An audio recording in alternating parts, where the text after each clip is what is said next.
Bonjour à tous et bienvenue dans cette nouvelle vidéo et aujourd'hui je vous donne un petit secret sur comment progresser en équipe en JavaScript. Et vous allez voir, ça va être très utile. Bon allez, vous m'en voulez pas, il est tôt, il est 8h du matin pendant que je recorde cette vidéo, donc on va commencer tout de suite. Donc, je vais pas faire durer le suspense trop longtemps, même si mon watch time va être touché par ça. Donc, l'astuce que j'ai à vous donner aujourd'hui, c'est la revue de code. Alors, la revue de code, qu'est-ce que c'est ? Eh bien, à la base, c'était fait pour revoir son code, comme le nom l'indique, mais en équipe. Ça veut dire que vous allez dire à un autre développeur, voilà, j'ai écrit du code, est-ce que tu peux le relire et me donner tes feedbacks, tes commentaires pour pouvoir l'améliorer ?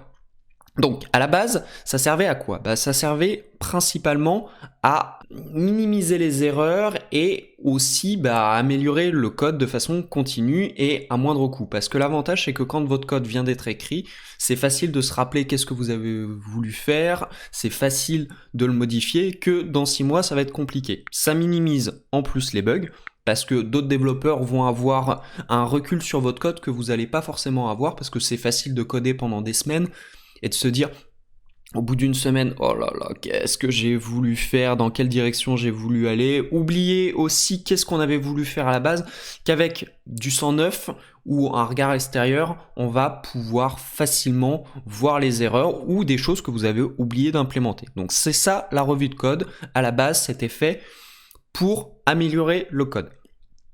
Sauf que, moi ce que je vais vous proposer aujourd'hui, et je pense que c'est la force de la revue de code, c'est pas du tout ça, c'est de pouvoir transmettre des connaissances ou partager des connaissances envers tous les membres de l'équipe. Donc, une revue de code, en général, comment ça se fait ? C'est dans une équipe Scrum, ce qui va se passer, c'est quand vous avez fini votre code, vous travaillez sur votre branche, elle va être mergée sur la branche Develop ou la branche, une branche principale.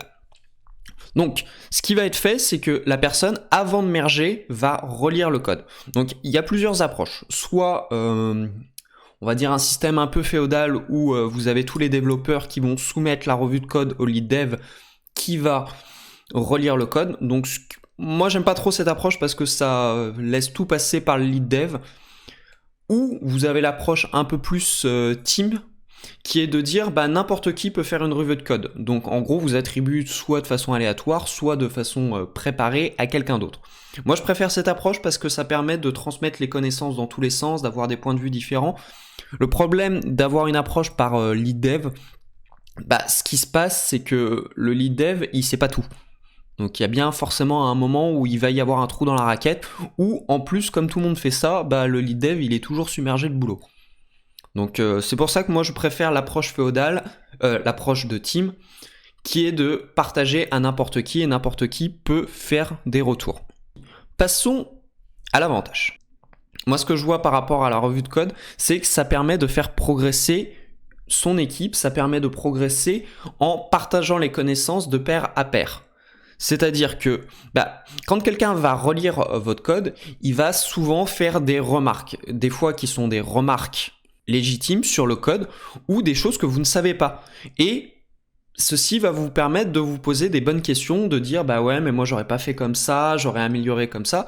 Par exemple, c'est le cas, moi cette semaine j'ai eu une revue de code où j'ai été bloqué sur un truc.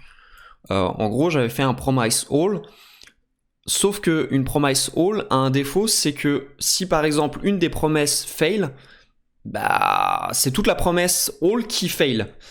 Et moi, j'arrivais pas à le résoudre. Je savais pas du tout comment résoudre ce problème-là. Et ce qui s'est passé, c'est que en faisant la revue de code, il y a un développeur qui m'a dit mais tu peux facilement améliorer ça en utilisant, alors c'est promise all settled ou settled, je ne sais pas comment ça se prononce.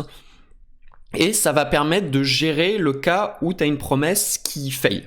Et ça, je le savais pas. Donc ça m'a permis de me poser les bonnes questions et ça m'a permis de progresser. En plus de ça, c'est bilatéral. Ça veut dire que il n'y a pas que la personne qui soumet sa revue de code qui va progresser. Il y a aussi la personne qui va la relire. Parce que des fois, en relisant le code, vous allez pouvoir voir des choses que vous n'avez jamais vues. Par exemple, vous allez voir une structure que vous connaissez pas. Moi, ça m'est arrivé la première fois quand j'ai vu des structures, alors vous voyez mon écran, ou des trucs de ce style-là. Voilà, pour pour dire si l'objet possède la propriété hello, on va dire, comme ceci. Donc là, ça vous évite, vous pouvez faire un if et en gros, ça teste que test existe et hello aussi. Donc ça, c'est une chose que j'ai appris en faisant une revue de code, mais c'est moi qui faisais la revue de code. Donc je suis allé demander au développeur qui avait écrit ça de m'expliquer ce que ça voulait dire, et j'ai compris. Ensuite, l'autre point que ça permet le débat, ça permet les points de vue. Ça vous permet par exemple de vous poser des questions ou même de poser des questions à l'autre développeur, de dire bah voilà, j'ai vu que tu as écrit ça, moi je suis pas d'accord avec toi, pourquoi tu penses que cette approche-là est meilleure que la mienne? Et là, ça vous permet de rentrer dans un débat, et le débat c'est très utile parce que ça vous permet aussi de structurer un peu votre pensée, d'avoir des points de vue qui sont différents, parce que c'est très facile quand on est développeur de rester un peu enfermé dans sa conception, dans sa pensée, et c'est pour ça que je pense que le débat peut être un peu houleux, je vous avouerai que ça m'arrive assez fréquemment, mais ça vous permet d'avoir un peu de recul sur vos valeurs, sur votre façon de penser. Mais alors, je pense que la revue de code n'a pas que des avantages. Il y a aussi quelques défauts, alors là c'est plus en gestion d'équipe, c'est de se dire, je trouve que la revue de code, elle est souvent chronophage et elle est pas très bien processisée, ça veut dire qu'elle est pas très bien mise dans les process des équipes. Moi ça m'arrive souvent de travailler sur un truc, de soumettre la revue de code elle est faite 2 jours après.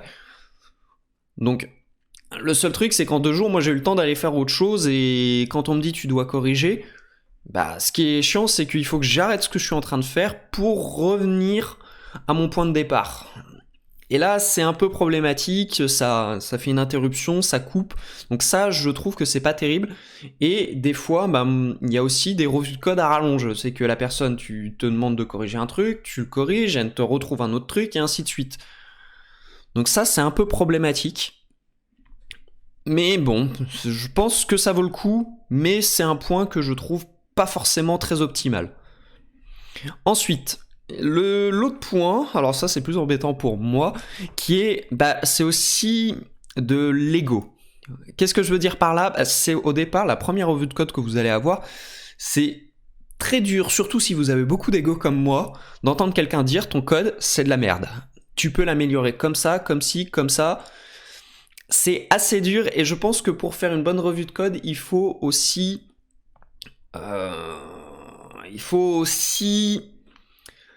jouer avec les égos de chacun, il faut manager l'ego, il faut pas y aller de façon trop brutale, il faut vraiment y aller calmement. Et je pense que c'est l'un des points où la revue de code peut avoir ses limites, c'est que si la personne en face de vous qui soumet son code par process et pas dans le but de progresser, elle en a rien à faire de ce que vous êtes en train de dire, elle va juste corriger et elle s'en fout, elle prendra pas ça en compte. Donc faites attention, je pense qu'il y a aussi une partie d'ego dans la revue de code qui peut dégrader la situation de l'équipe, qui peut dégrader l'ambiance, parce que il y a des personnes, des fois, elles ne sont pas bienveillantes quand elles vous font une revue de code, ou inversement, vous êtes peut-être pas prêt vous-même à recevoir ce que l'autre est en train de dire. Donc, surtout, prenez du recul, la personne ne dit pas ça pour vous bloquer, vous piéger, ou vous montrer que vous êtes nul. Non, c'est pour le but, il faut garder à l'esprit que c'est pour progresser. Voilà tout ce que j'avais à dire sur la revue de code. Moi, je vous conseille, surtout si vous travaillez en équipe, de faire des revues de code. Surtout, n'hésitez pas à en faire un maximum, et même si vous travaillez tout seul, n'hésitez pas à envoyer à un pote votre code sur GitHub et lui dire voilà, tu pourrais relire, tu peux me mettre des commentaires, sachant que ces outils-là sont capables de faire ce type de retour. Moi, c'est par exemple ce que je fais des fois avec mes étudiants quand j'ai pas le temps de les voir. Je leur envoie un message sur GitHub, je leur dis voilà, cette ligne-là, j'aurais pas écrit ça, j'aurais écrit ça. Et voilà. Donc, sur ce, on se retrouve pour un prochain épisode, et j'espère que cette vidéo vous a plu. N'hésitez pas à vous abonner, lâchez-moi un petit pouce bleu, et on se retrouve très bientôt. Allez, salut!